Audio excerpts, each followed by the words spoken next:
Flatten is another one that will really change the game for you. So let me show you.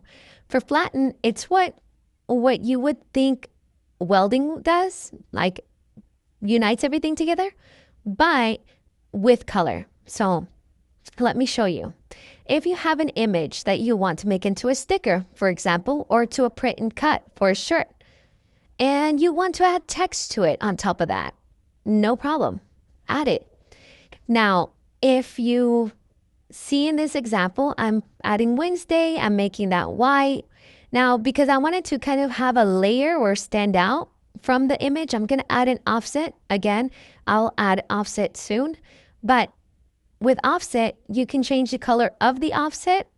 So here, I'm going to change it to a light lavender.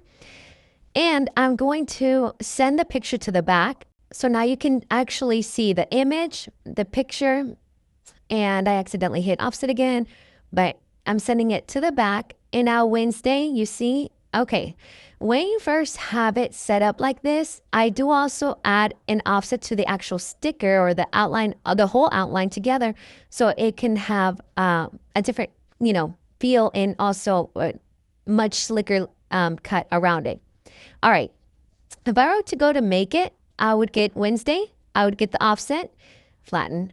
I would get Wednesday, the name, and then also the offset. So what you have to do is you have to highlight it all and hit flatten. Once you hit flatten, it'll be all united into one.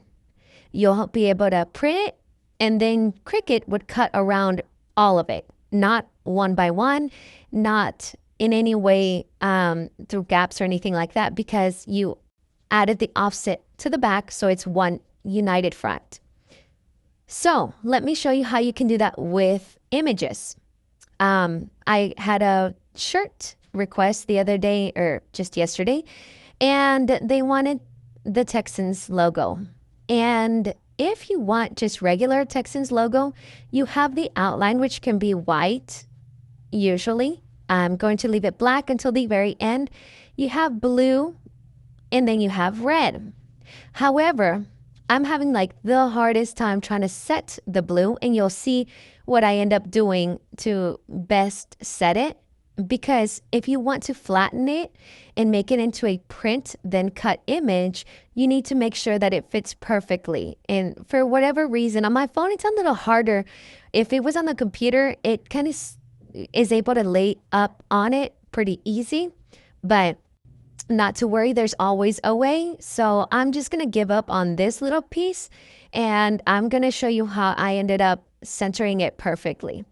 The red one sits perfect, but blue is just still not working for me. So I'm going to delete it. I'm going to do duplicate of the outline. I'm going to sit it on top of it. Here I was resizing because I was thinking maybe that'll help. But it wasn't working. So I'm going to delete it all. Once I sit the duplicate of the outline on top of the duplicate of the outline, I can contour and it'll leave it in place.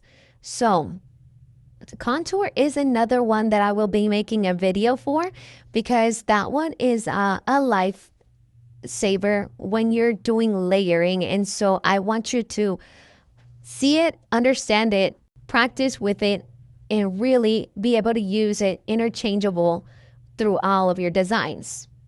There I did the duplicate. I also laid it right on top.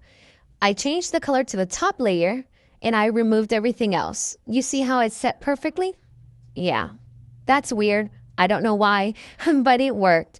And so, all right, I'm ready. I have my colors. I mean, this was pretty easy. I just need to, make sure there's no gaps.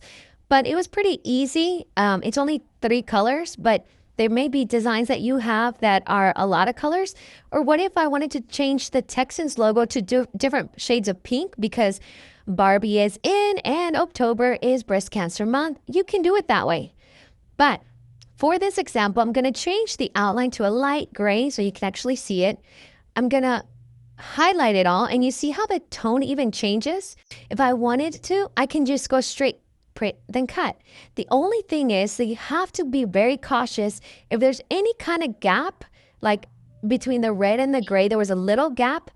Uh, I recommend to add an offset, even the tiniest, 0.02, 0.03, because if you notice, it'll add a whole nother layer behind it, which you see there. And it ensures that there's not going to be cuts within your cut. So not any cuts between the star, not cuts between the red and the gray. It'll actually sit perfectly on top with a background to it. So when you go to to print and then cut, you won't actually see the gap anymore. And it's little details like that that you have to watch out for because the system won't do it for you. But another one